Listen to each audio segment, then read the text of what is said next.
کلپنا سے آج شام آپ کی ملاقات ہو جائے گی اور صرف خادمائیں اس ملاقات کے دوران موجود ہوں گی۔ اسے رانی بنانے کا جشن بھی عنقریب منایا جائے گا۔ کلپنا نے مجھے یہ بھی بتایا ہے کہ آپ کے پاس ڈھیر سارا اسلحہ ہے۔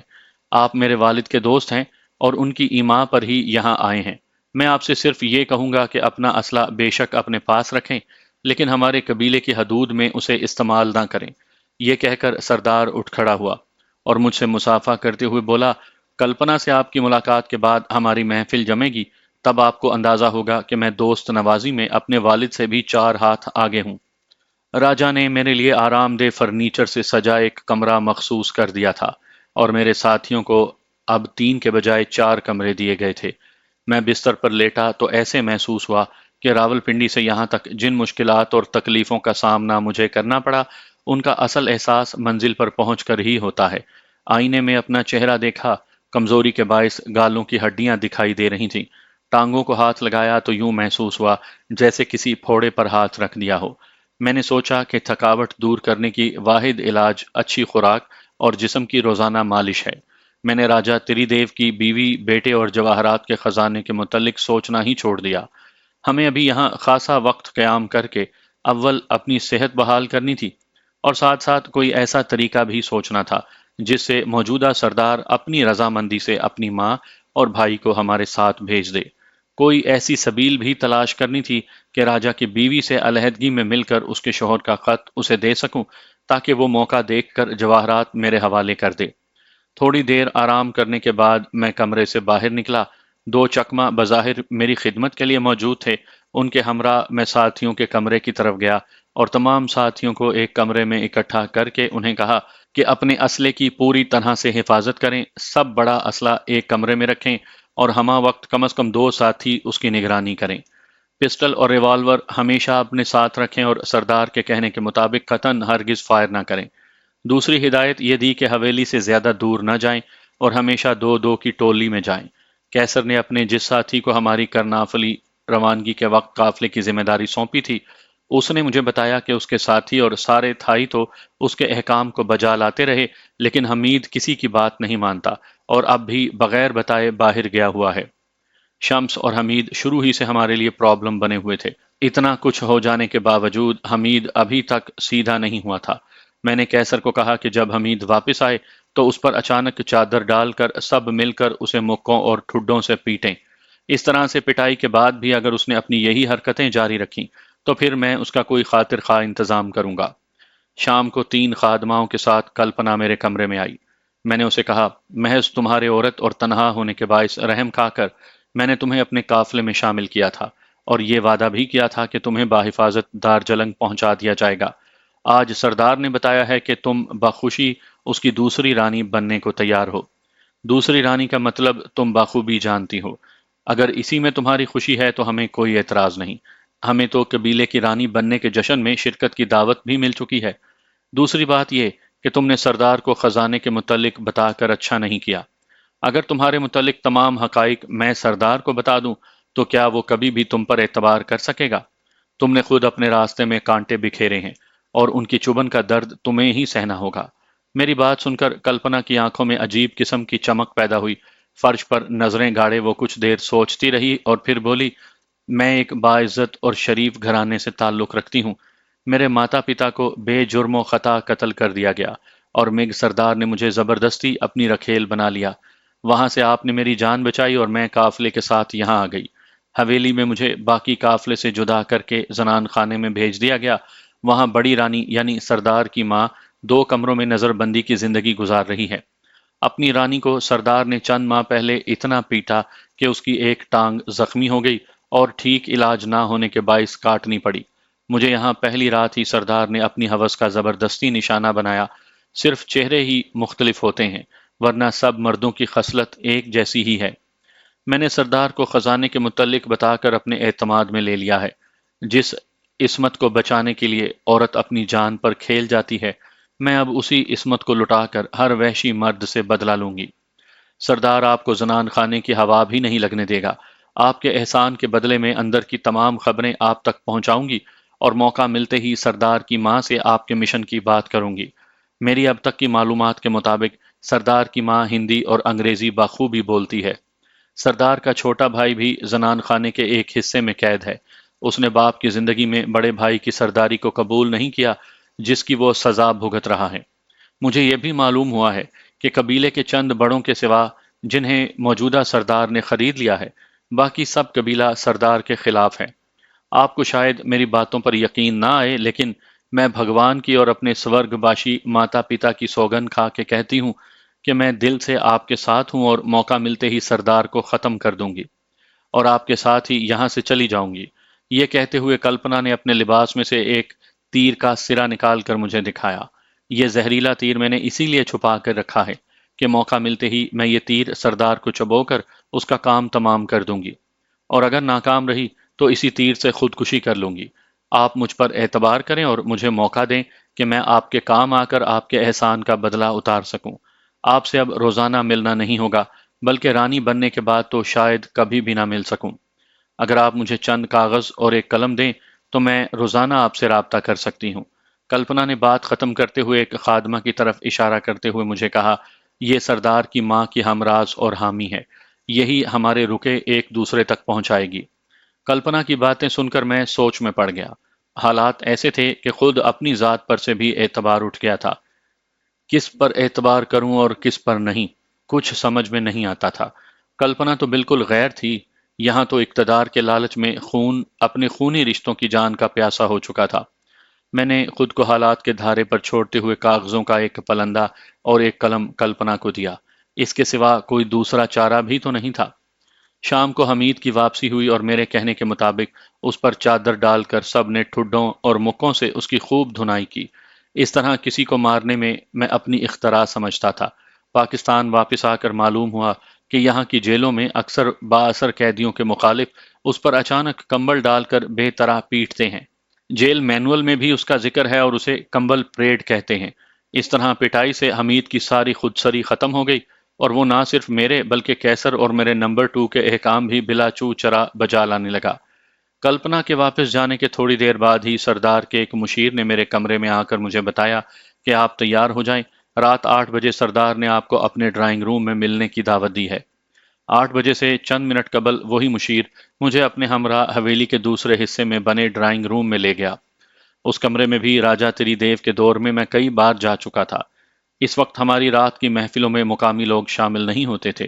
راجا تری دیو کا حلقہ احباب اتنا وسیع تھا کہ اس دور کے پاکستانی بیوروکریسی کے اعلیٰ افسر اور فوج کے افسران شکار کی غرض سے جب بھی اس قبیلے کی حدود میں آتے تو راجا تری دیو کی مہمان نوازی کا لطف اٹھاتے۔ لیکن آج شام کی محفل میں سردار کے علاوہ صرف اس کے قبیلے کے افراد جو یقیناً اس کے مشیر تھے شامل تھے۔ سردار نے گرم جوشی سے میرا استقبال کیا اور دوسرے شرکائے محفل سے میرا تعارف کروایا۔ راجا تری دیو کے زمانے کا تقریباً تمام فرنیچر بدل چکا تھا۔ ڈرائنگ روم کے ایک کونے میں سردار نے ایک بار بنا رکھی تھی جس میں انواع و اقسام کی غیر ملکی شراب کی بوتلیں سجی تھیں۔ تھوڑی دیر میں ہی محفل ناؤ نوش شروع ہو گئی۔ میں سردار کا راجا تری دیو سے مقابلہ کر رہا تھا۔ راجا بڑے رکھ رکھاؤ والا تھا اور اپنے قبیلے کے لوگوں کو مناسب فاصلے پر رکھتا تھا۔ اس کے برعکس یہ سردار اپنے مشیروں کے ساتھ بے تکلفی اور ہنسی مذاق میں حدیں پار کر رہا تھا۔ اسی ماحول میں ان کی گفتگو کا رخ راجا تری دیو یعنی سردار کے باپ کی طرف ہو گیا۔ سردار نے مجھے مخاطب کرتے ہوئے کہا، آخر میرے پتا کو یہ کیا سوجھی جو مجھے قبیلے کے سردار کی تقرری کا پروانہ بھیج دیا؟ میں قبیلے کی سرداری کے لیے ان کی اجازت یا اس پروانے کا محتاج نہیں۔ میں نے جواب دیا، سردار، میں نے اسی لیے علیحدگی میں آپ سے ملنے کی درخواست کی تھی۔ آپ کے دوست جو اس محفل میں شریک ہیں یقیناً آپ کے بہت قریب اور ہمدرد ہیں، اس لیے میں سمجھتا ہوں کہ ان کی موجودگی ہی میں وہ سب باتیں کہہ دوں جو بالکل علیحدگی میں کہنا چاہتا تھا۔ آپ کے والد کے تعلقات موجودہ بنگلہ دیشی حکومت کے بعض بڑے سیاستدانوں اور بیوروکریسی کے اعلیٰ افسران سے ہیں، جن کے ذریعے انہیں آپ کے سردار بننے اور قبیلے کے حالات سے بخوبی آگاہی ہے۔ بے شک آپ اب قبیلے کے سردار ہیں، لیکن بنگلہ دیشی فوج نے آپ کے قبیلے کو گھیرے میں کیوں لے رکھا ہے؟ اگر بنگلہ دیشی حکومت آپ کے والد کی مخالف ہے تو انہیں قیامت تک ہاتھ نہیں لگا سکتی۔ وہ پاکستان کی وفاقی حکومت کے وزیر ہیں اور ان کے پاس ڈپلومیٹک پاسپورٹ بھی ہے، جبکہ آپ چٹاگانگ تک بھی نہیں جا سکتے۔ آخر کیوں؟ محض اس لیے کہ اس حکومت نے آپ کے قبیلے کا سردار بننے کو ابھی تک تسلیم نہیں کیا۔ راجہ تری دیو تو شاید زندگی بھر یہاں لوٹ کر نہ آئے۔ انہوں نے آپ کو قبیلے کی سرداری منتقل کرنے اور راجہ بننے کا فرمان نہ صرف شفقت پدری بلکہ قبیلے کی بھلائی کے لیے بھی بھیجا ہے۔ اس فرمان کے ذریعے آپ کو قبیلے کا سردار اور راجہ بننے کا قانونی جواز مل گیا ہے، اور اب آپ اس پوزیشن میں ہیں کہ بنگلہ دیشی حکومت سے مذاکرات کر کے اپنے لیے اور اپنے قبیلے کے لیے کم از کم سابقہ مراعات تو حاصل کر سکتے ہیں۔ یہاں کی حکومت آخر کب تک اپنی بہت ہی مختصر فوج کے ایک بڑے حصے سے آپ کے قبیلے کو گھیرے رکھے گی؟ اسے بہرحال آپ سے مذاکرات تو کرنے پڑیں گے۔ اسے صرف آپ کے جائز اور قانونی وارث ہونے کا ثبوت چاہیے جو آپ کے والد نے آپ تک پہنچا دیا ہے۔ میں نے محسوس کیا کہ سردار بڑی غور سے میری باتیں سن رہا تھا۔ موقع غنیمت جانتے ہوئے میں نے اپنی طرف سے چند انکشافات کر کے راجہ کے دل میں شک پیدا کرنے کی کوشش کی۔ میں جانتا تھا کہ غداری اور سازش کا ذرا سا بھی شک پیدا ہو جائے تو بڑے بڑے حکمرانوں کے مضبوط اور جمے ہوئے قدم بھی لڑکھڑا جاتے ہیں۔ یہ تو محض ایک قبیلے کا ناجائز سردار اور زبردستی کا راجہ بنا بیٹھا تھا، جبکہ ایک میان میں دو تلواریں اور ایک تخت پر دو حکمران نہیں بیٹھ سکتے۔ سردار، ایک اور اہم بات میں آپ تک پہنچانا چاہتا ہوں۔ آپ کے والد کو اپنے ہمدردوں سے معلوم ہوا ہے کہ آپ کے قبیلے کے ہی کچھ لوگ آپ کی سرداری کو ناجائز سمجھتے ہوئے خود قبیلے کا سردار بننا چاہتے ہیں۔ یہ آستین کے وہ سانپ ہیں جو ایک طرف تو آپ سے وفاداری کا دم بھرتے ہیں اور دوسری طرف در پردہ بنگلہ دیشی حکومت سے خود سردار بننے کے لیے خفیہ رابطہ کیے ہوئے ہیں۔ راجہ تری دیو نے اسی لیے آپ کو سرداری منتقل کرنے کا پروانہ بھیجا ہے اور رانی صاحبہ اور آپ کے چھوٹے بھائی کو پاکستان بلوایا ہے تاکہ سازشوں کے پاس کوئی ایسی چیز نہ ہو جس سے وہ آپ کی سرداری کو چیلنج کر سکیں۔ میں نے آپ کو سب حقائق سے آگاہ کر دیا ہے اور اب یہ آپ پر منحصر ہے کہ آپ کیا قدم اٹھاتے ہیں۔ یہ کہہ کر میں نے غیر ملکی شراب کی بوتلوں کی طرف اشارہ کرتے ہوئے کہا، کیا آپ کو یہ اسکاچ، وسکی اور ہوانا کے بنے ہوئے سگار مہیا کرنے والے بنگلہ دیشی فوج کے جے سی او یا کیپٹن کے عہدے کے افسران ہوں گے؟ ان کی اس فیور سے آپ ہرگز یہ نہ سمجھیے کہ اس فوج کے اعلیٰ افسران، سیاستدان اور حکمران آپ کے حامی ہیں۔ آپ کو بخوبی علم ہے اور میں بھی جانتا ہوں کہ اس معمولی سی رعایت کے عوض آپ کو ان فوجیوں کو رشوت میں کیا دینا پڑتا ہے۔ مجھے تو یقین تھا کہ آپ اپنے والد کی دور اندیشی اور آپ سے محبت کے احساس کو بے حد سراہیں گے، لیکن مجھے بے حد مایوسی ہوئی جب بھرے دربار میں آپ نے اپنے والد کے اس جذبے کو ٹھٹھے مذاق میں اڑا دیا۔ میری سچی اور تلخ باتیں سن کر سردار کا سارا نشہ ہرن ہو گیا۔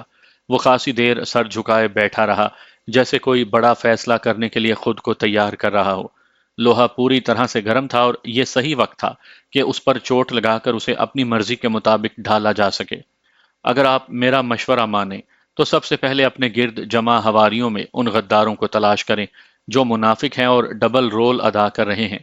سردار کے مشیروں میں سے میرے اندازے کے مطابق کم از کم دو آدمی انگریزی جانتے تھے۔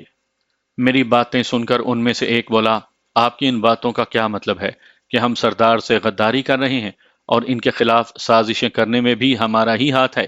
جب دو بڑے بات کر رہے ہوں تو چھوٹوں کو دخل اندازی نہیں کرنی چاہیے بلکہ خاموش رہنا چاہیے۔ میں تو آپ لوگوں کو جانتا تک نہیں اور آج پہلی مرتبہ آپ کو دیکھ رہا ہوں۔ سردار کی محفل میں بیٹھنے کے کچھ آداب بھی ہوتے ہیں۔ راجہ تری دیو کے ساتھ اس حویلی اور اسی کمرے میں میری کئی شامیں اکٹھی گزری ہیں۔ ان دنوں تو آپ کا دور دور تک کہیں نام و نشان بھی نہ تھا۔ کیا راجہ تری دیو کے پاکستان جانے کے ساتھ اس کے سارے مشیر بھی بھاگ گئے جن کی جگہ آپ نے سنبھال لی ہے؟ میں سمجھتا ہوں کہ چکما قبیلے اور سردار کے بہی خواہ اور ہمدرد صرف وہ لوگ ہوں گے جنہوں نے راجہ تری دیو کی غیر موجودگی میں سردار کے بڑے بیٹے کو قائم مقام سردار بنانا چاہا ہوگا اور اسے مطلق العنان راجہ بنانے کی مخالفت کی ہوگی۔ آپ اپنے گریبانوں میں جھانکیے اور دیکھیے کہ آپ کا کیا کردار رہا ہے۔ میرے اس کڑوے جواب سے مشیر خاموش ہو گیا۔ میں سمجھتا تھا کہ محفل کا رنگ بدل جانے سے وہ اٹھ جائیں گے، لیکن وہ اپنی جگہوں پر جمے رہے۔ شاید وہ اس ماحول میں مجھے سردار کے ہمراہ اکیلا چھوڑنا نہیں چاہتے تھے، لیکن ان کی بے چینی اور حرکات و سکنات سے مجھے بخوبی اندازہ ہو رہا تھا، جیسے انہیں علم ہو چکا ہو کہ میں نے غداری اور منافقت کا لیبل انہی پر چسپاں کیا ہے۔ اب تک سردار نے ان کے سامنے عام اسکاچ وسکی کی دو بوتلیں رکھی تھی اور خود وہ ڈیلکس اسکاچ پی رہا تھا۔ مشیروں نے اپنی گھبراہٹ چھپانے کے لیے پہلے تو اپنی دونوں بوتلیں خالی کی، جب ان سے بھی طبیعت نہ سنبھلی تو سردار سے مزید شراب مانگی۔ میری باتوں نے سردار پر کچھ اثر کیا تھا کہ اس نے نہایت تلخ اور اونچی آواز میں اپنی زبان میں کچھ کہا۔ پہلے تو وہ چند لمحے حیرانی سے سردار کے بدلے ہوئے رویے کو دیکھتے رہے اور پھر ایک ساتھ اٹھ کر باہر جانے لگے۔ ان پر بھی کاری ضرب لگانے کا یہی موقع تھا۔ میں نے انگریزی بولنے والے مشیر کو کہا، کیا شراب کے نشے میں سردار سے رخصت ہونے کے آداب بھی بھلا بیٹھے ہو؟ میری بات سن کر وہ رکے، پلٹے اور قدم بوسی کے انداز میں قالین بچھے فرش پر ماتھا ٹیکا اور ہاتھ باندھے ہوئے الٹے قدموں چلتے ہوئے کمرے سے رخصت ہو گئے۔ ان کے جانے کے بعد سردار نے بھی اپنی ذہنی دباؤ کو ختم کرنے کے لیے یکے بعد دیگرے شراب کے 2 گلاس چڑھا لیے۔ وہ پہلے ہی کافی زیادہ پی چکا تھا۔ مزید شراب پینے سے اس کی زبان لڑکھڑانے لگی۔ اس کی یہ حالت دیکھ کر میں نے اسے کہا کہ بہتر ہوگا اگر آپ آرام کے لیے اب اپنی خوابگاہ میں چلے جائیں اور کل جب بھی مناسب سمجھیں مجھے گفتگو کرنے کے لیے علیحدگی میں بلا لیں۔ یہ کہہ کر میں نے سردار کو سہارا دے کر اٹھایا۔ اس نے کانپتے ہاتھوں سے تالی بجائی۔ 2 نیزہ بردار کمرے میں داخل ہوئے اور سردار کو سہارا دیے ہوئے کمرے سے لے گئے۔ میں نے بھی اپنے کمرے کا رخ کیا۔ سردار کے جاتے ہی اس کے 2 اور ملازم کمرے میں آ گئے تھے۔ وہ گلاس، بوتلیں اور کھانے پینے کا سامان اٹھانے لگے۔ میں نے اپنے کمرے میں جا کر اپنا پسٹل اور ریوالور تکیے کے نیچے رکھے اور آج کے واقعات پر غور کرتے ہوئے نیند کی آغوش میں چلا گیا۔